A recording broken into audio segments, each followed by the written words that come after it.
Ako si Susan Espinosa, 65 years old, solo sa buhay, pero maraming kasama. Nasa 200 plus na rescue pet, saka nag-iisang caretaker. Hindi ko alam kung paano ako nagsimula, dahil hindi ko naman ginustong ako'y magsimula. Nangyari ito talaga, kusa na lang na dahil hindi ko sila kayang pabayaan nung ako'y nasa Pasay na dumami ang aking mga alaga. Bago man lang ako palayasin o reklamo ng barangay, ako na mismo pumunta sa barangay at humingi ako ng tulong para makalipat dito. At itong lugar na to ay tulong din sa akin ng isa kong classmate.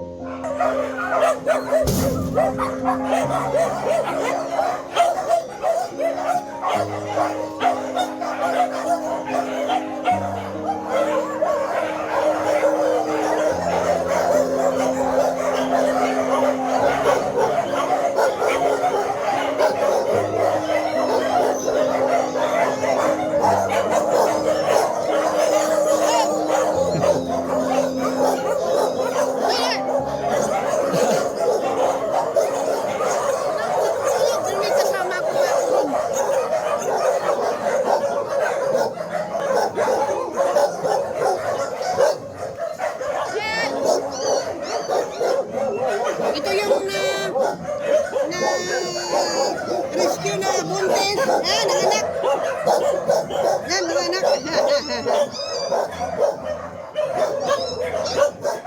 Na-rescue yung nanay nila.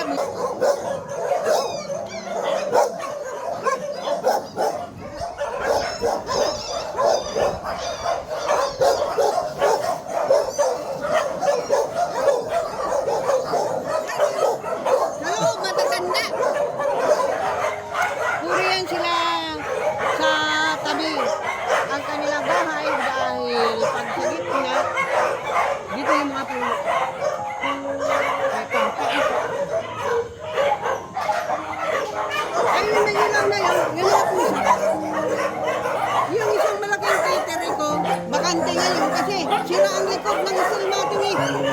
Kailangan dalawang silmating, hindi ko pa naayos.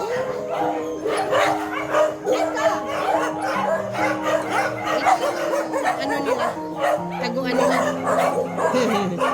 Hello. Bigta!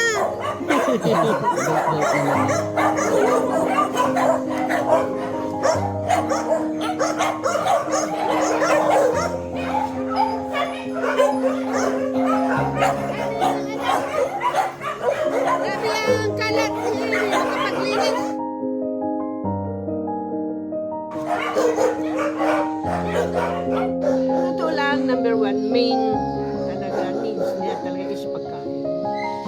Isang sako, may plus kasama yung mga bigis pa yan, pinagluluto ko. At iba pa yung para sa tuta. Kasi nagkaroon ako ng tuta, dalawa silang na-rescue, buntis pala. Isa nanganak ng 7, isa 8, Diyos ko na isip. Kailangan ang shelter maintenance. Shelter operation, hindi po andar ang shelter kung walang cleaning materials, walang caretaker. Lahat po yung gastos kasi ang caretaker po ay siyempre sinasahuran natin, pinapakain natin, ang paglilinis, ang bayarin sa tubig, ang bayarin sa ilaw. Marami. Siyempre maraming lalo pa kung may mga kunting mga sira dyan. Tulad yan, may tulo. Paano ko ipifix yan? Yung mga nasisirang pintuan nila, kung yung kaya kong gawin, ginagawa ko na lang. Pero yung talagang bubong na may tulo, hindi ko talaga kayang gawin. Kailangan palit bubong talaga. Ngayon, ang ginagawa ko na lang, kung wala pa talagang tumutulong para mapalitan ang bubong, ay nagpa-fundraising lang ako para makabili ako ng luna. Para itakip ko na lang sa bubong ngayon kaya kailangan ko ng luna dahil talagang lahat naman na yan ay may tulong na naman. Ay, lagi akong pagod.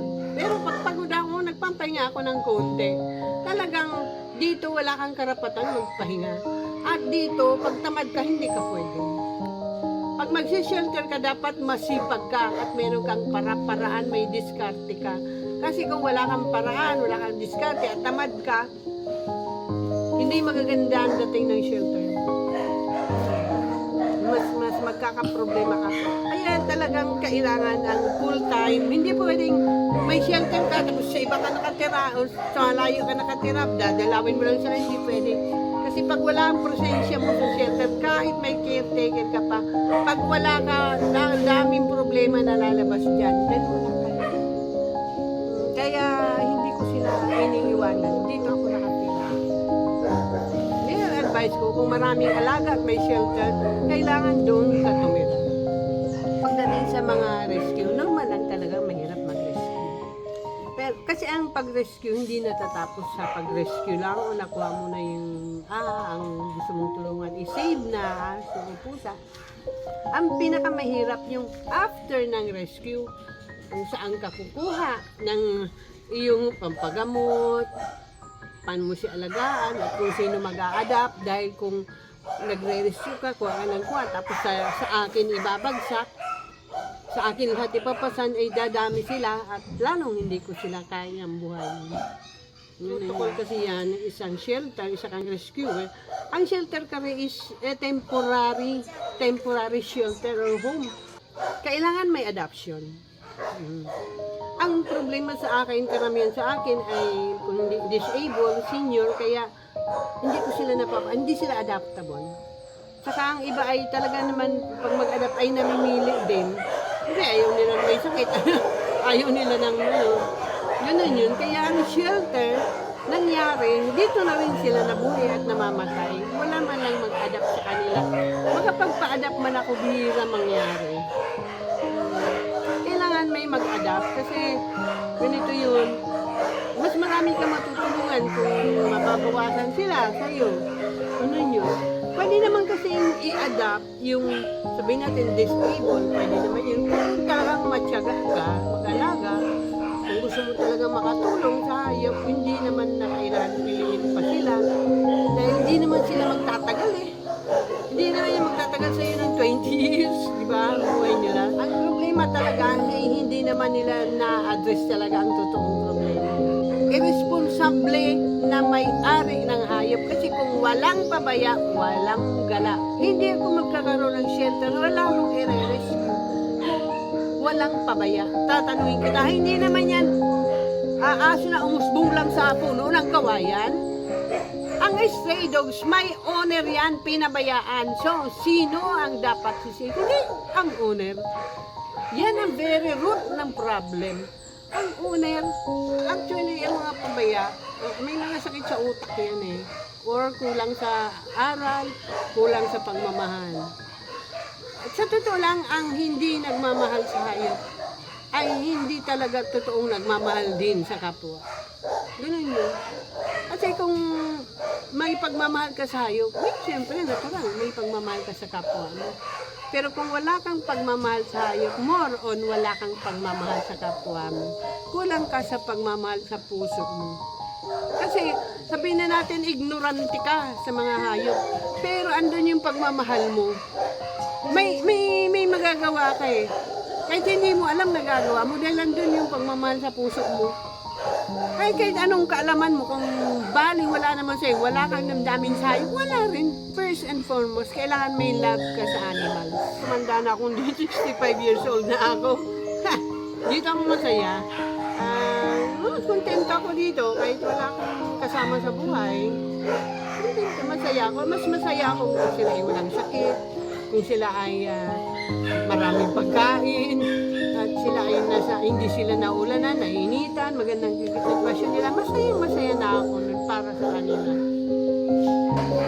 Ngayon po, Miss Susan, dahil nakita ko naubos sa ata yung stock ng pagkain ninyo.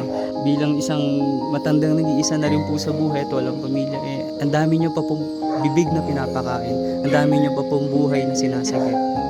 Kaya po, napagdesisyonan po namin na kayo po ay isa sa mga taong gusto po namin bigyan ng tulong. Ay, maraming salamat. Ito po, ipapaabot po namin yung tulong na ipinagkatiwala po. Ano yan, surprise? Baka himatayin ako. Hindi, ito po, 5,000 lang po. Hindi po masyadong kalakihan, pero... Maraming malaking bagay ito sa akin. Malaking bagay. So, Sana po. 1, 2, 3, 4, 5. Ay, salamat. Maraming salamat. Hindi ko naman kayo kilala. Pero sa langit magkikita-kita pa rin tayo.